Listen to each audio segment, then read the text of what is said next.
भगवान ने अपने वनगमन काल में 3 लोगों को अपना सखा बनाया है। पहले कौन है? पहले निषाद राज है। कैसे है? बोले निषाद राज ऐसे हैं कि जिनकी परछाई को लोग छू लेते हैं तो स्नान करते हैं, हीन जाति के। दूसरा है सुग्रीव, ये वानर जाति का है। और तीसरे कौन है? विभीषण जी, जो राक्षस कुल के हैं, राक्षस कुल के।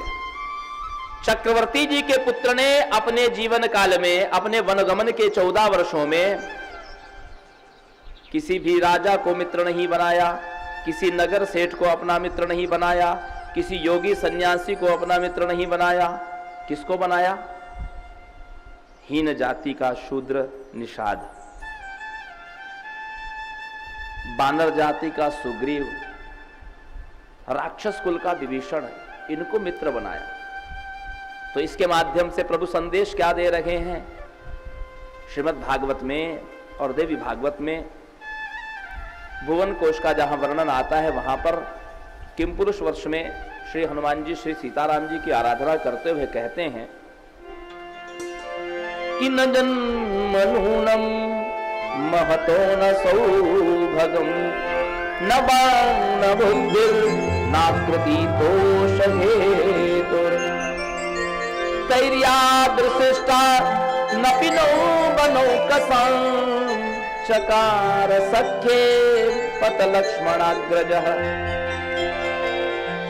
न तो कोई उत्तम कुल में जन्म लेने से आपको प्रिय हो सकता है, न तो बहुत सौभाग्यशाली हो, धनवान हो तो आपको प्रिय हो सकता है, न वाग न बुद्धिर, न तो बहुत वाक्पटु हो, सुंदर सुंदर श्लोकों में आपकी स्तुति करता हो, वो भी आपको प्रिय नहीं हो सकता। बोले बहुत बुद्धिमान हो, बहुत चतुर हो, वो भी आपको प्रिय नहीं हो सकता। न आकृति तोष हेतुर, बहुत सुंदर हो, वो भी आपको प्रिय नहीं हो सकता। तैर्याग सृष्टा नपिनौ बनौ कसाम, और यही बात संसार को बताने के लिए आपने हमारे जैसे बानर और भालुओं से मित्रता की, हमारे जैसे हीन। न तो हमारे पास उत्तम कुल है, न तो बुद्धि है, बुद्धि भी नहीं बानरों के पास। प्रभु तरुतर कपिडार पर भगवान नीचे बैठे हैं वृक्ष के, और बंदर ऊपर बैठे हैं, भगवान से ऊंचे आसन पर बैठे हैं। प्रभु तरुतर कपिडार पर ते किए आप समान, तुलसी सीता नाथ सो साहिब सील निधान। भगवान वृक्ष नीचे बैठे हैं और बंदर ऊपर बैठे हैं, फिर भी भगवान उनको अपने हृदय लगाते हैं, उनको अपने बराबर करते हैं। तो तुलसी सीता नाथ सो साहिब सील निधान, कौन ऐसा ऐसो को उदार जगमाई।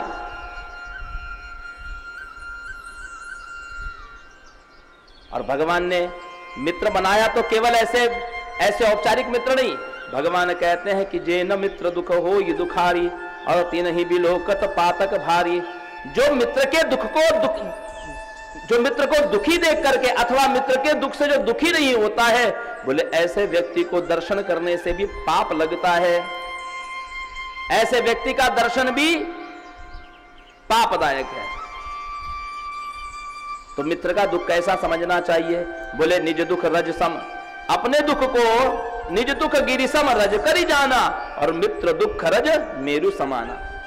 अपने पहाड़ के समान दुख को रज के समान, धूल के समान जानना चाहिए, और मित्र के छोटे से भी दुख को मित्र दुख रज मेरु समाना, अपने मित्र के छोटे से दुख को भी बहुत बड़ा मानना चाहिए।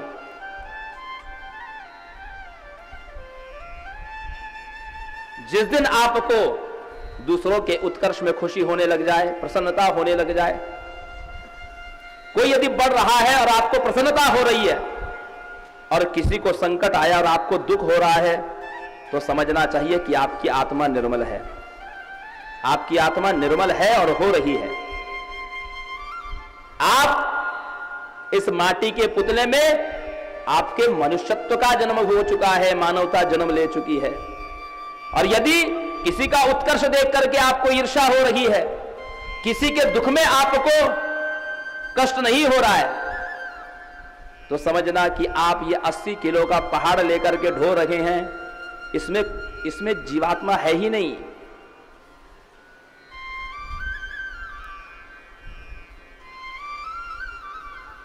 और यदि नहीं हो रहा है तो अभ्यास करिए, औपचारिक ही करिए।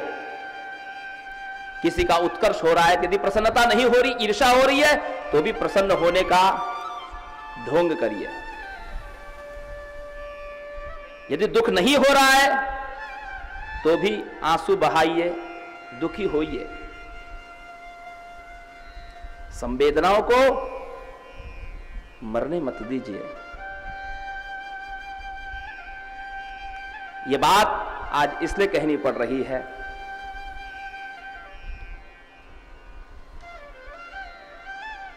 पिछले 1.25 सालों में हमने कितने लोगों ने अपने स्वजनों को खोया है, और कोरोना प्रोटोकॉल का बहाना लेकर के हम इतने संवेदना शून्य हो गए कि हम अपने संबंधी, अपने मित्रों के दुख में भी नहीं गए। किस लिए? कि बाहर लॉकडाउन है। अपने आप से पूछिए, क्या आपके पति ने चोरी से दुकान नहीं खोली? खोली है। शटर गिरा रहा, अंदर स्वामी बैठा रहा, ग्राहक को माल दिया गया, लेकिन किसी संबंधी को अस्पताल देखने जाना हो, या स्मशान तक पहुंचाने जाना हो, या किसी बीमार से मिलने जाना हो, तो आप शून्य हो गए।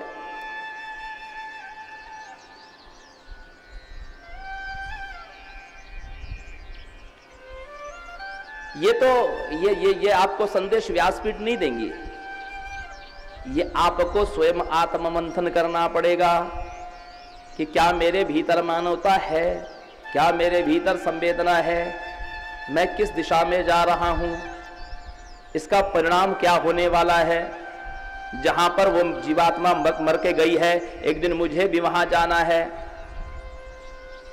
जहां सारे संसार को प्रश्न का उत्तर देना है, उस सभा में, उस कटघरे में मुझे भी खड़े होना है। यह आत्ममंथन आप सबको करना चाहिए।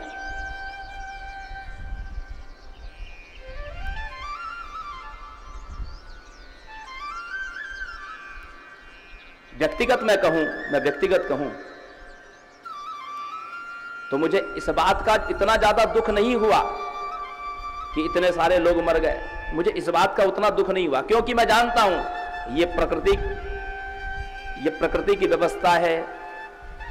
मैं देवी का उपासक हूं। मां कहती है, सैव काले महामारी सैव सृष्टि भवत्यजा स्थितिम करोतु भूतानाम सैव काले सनातरी। अर्थात मैं महामारी का रूप धारण करके समस्त प्राणियों के प्राण को हरण करती हूं, और फिर मैं ही स्वयं सौम्य रूप धारण करके उनकी रक्षा करती हूं।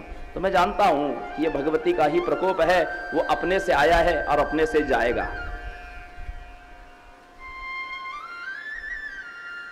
लेकिन इस अंतराल में जो हमने लोगों को भावना शून्य होते देखा है, संवेदनाहीन होते देखा है, इस बात से मुझे बहुत ज्यादा कष्ट हुआ।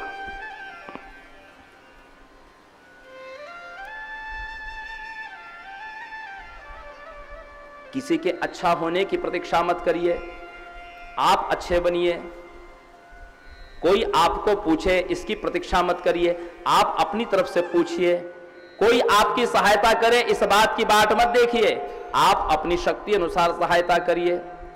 आप अपने भीतर, आप अपनी संवेदना के जिम्मेदार आप हैं, अपनी मानवता के जिम्मेदार। दूसरों की मानवता के या दूसरे की संवेदना के, दूसरों के सद्गुण के आप जिम्मेदार नहीं है।